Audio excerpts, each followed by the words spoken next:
अंतरिक्ष की घटनाओं पर दिलचस्पी रखने वालों के लिए नया साल बेहद खास होने वाला है। नववर्ष के पहले महीने में ही एक के बाद एक कई धूमकेतु धूम मचाने वाले हैं। ये घटना 114 वर्ष के बाद घटने जा रही है।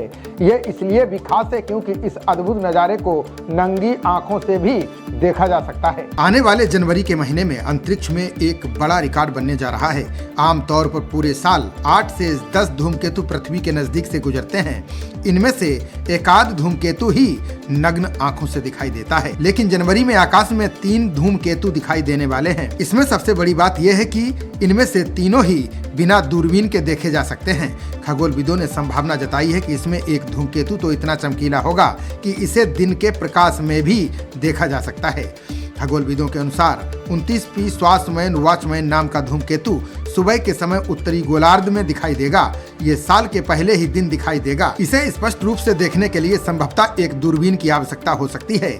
इस धूमकेतु की खोज वर्ष 1927 में हुई थी। इसे अपने निरंतर विस्फोटों के लिए जाना जाता है।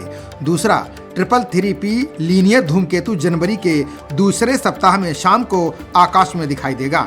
इसे बिना दूरबीन के भी देखे जाने की संभावना है।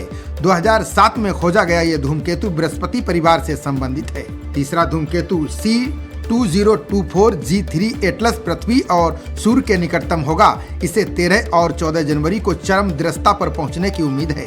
इसे बिना दूरबीन के ही देखा जा सकेगा। ये इतना चमकीला होगा कि इसके दिन के आकाश में भी नजर आने की संभावना है। खगोलविदों के मुताबिक धूमकेतु हमारे सौरमंडल में पाए जाने वाले बर्फीले और धूल से बने खगोलीय पिंड हैं। ये पिंड सूर्य की परिक्रमा करते हैं और उनकी कक्षाएं बहुत लंबी होती हैं। जब ये सूर्य के करीब आते हैं तो इनकी बर्फ पिघलने लगती है और ये एक पुच्छल तारे की तरह दिखने लगते हैं। खगोलविदों के मुताबिक धूमकेतु अस्थायी पिंड हैं और उनकी आयु सीमित होती है।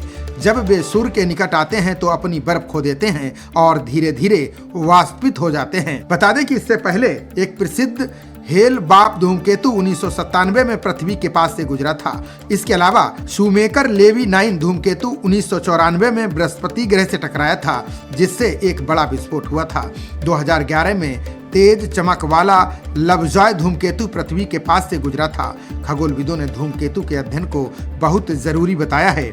उनका कहना है कि धूमकेतु सौर मंडल के गठन और विकास के बारे में महत्वपूर्ण जानकारी देते हैं। खबरों का सिलसिला जारी रहेगा। देखते रहिए जनप्रवाद। नमस्कार।